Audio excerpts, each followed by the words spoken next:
The world of baseball was buzzing after Game 5 of the NLCS.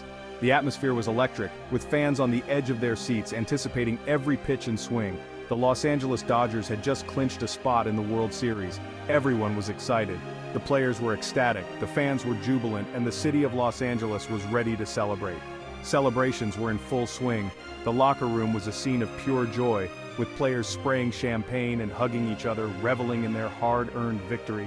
But amidst the euphoria, a single word, uttered by Dodgers star Kiké Hernandez, sent shockwaves through the sports world and beyond. It was a moment that would be replayed and discussed endlessly. During a live post-game interview, Hernandez dropped an F-bomb on national television. The unexpected expletive caught everyone off guard, from the reporters to the viewers at home. The expletive, broadcast live on Fox Sports, immediately became a topic of intense discussion.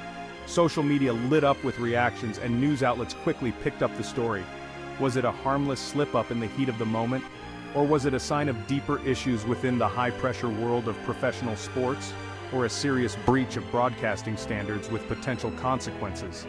The debate raged on, with opinions divided on the severity of the incident.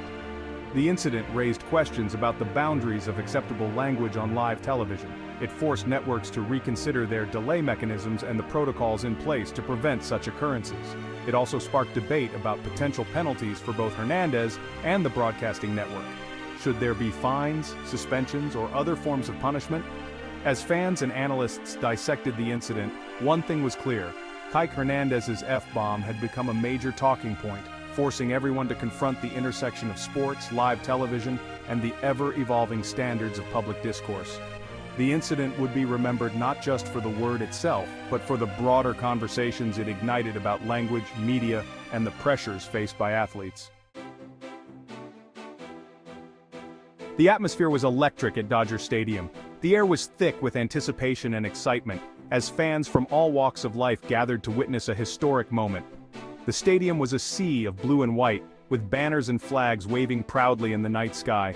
The Dodgers had just triumphed over their rivals, the San Diego Padres, securing their place in the World Series.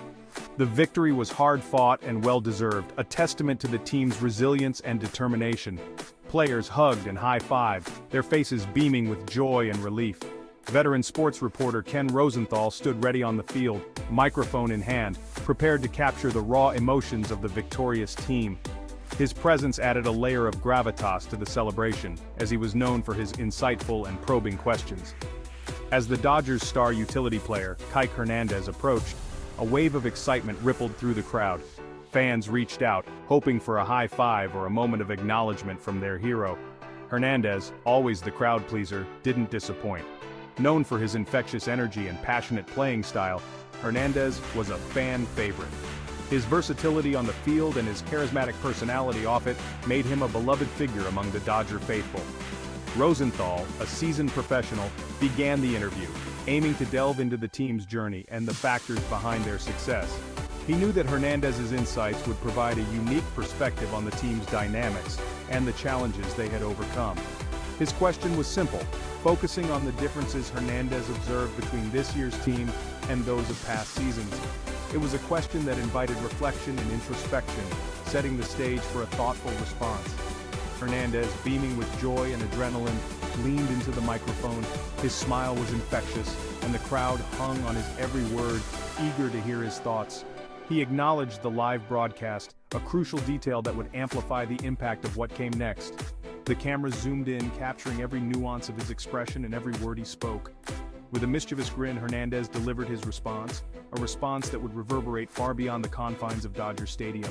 His words were poised to spark conversations and debates, setting the stage for controversy and ensuring that this moment would be remembered for years to come. "The fact that we don't give a f," Hernandez exclaimed, his voice echoing through the stadium and into living rooms across the country. The expletive hung in the air, a stark contrast to the celebratory mood that had permeated the moments before. Rosenthal, a consummate professional, reacted swiftly, ending the interview abruptly. The broadcast cut back to the studio, leaving viewers stunned and commentators scrambling for words. Social media erupted. The clip of Hernandez's F-bomb spread like wildfire, becoming a viral sensation within minutes. Opinions were sharply divided, Some saw it as a harmless, heat-of-the-moment slip-up, a reflection of Hernandez's genuine excitement. Others condemned it as unprofessional and inappropriate, particularly given the family-friendly nature of baseball.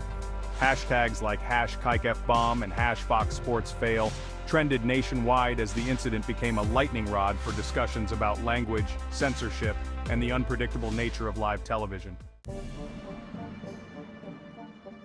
The fallout from Hernandez's expletive extended beyond the court of public opinion. As the incident gained traction, questions arose about potential disciplinary action from Major League Baseball, MLB. The league, known for its commitment to maintaining a certain image, had a history of penalizing players for conduct deemed detrimental to the sport. However, the MLB rulebook, while comprehensive, lacked specific guidelines regarding profanity uttered during live interviews.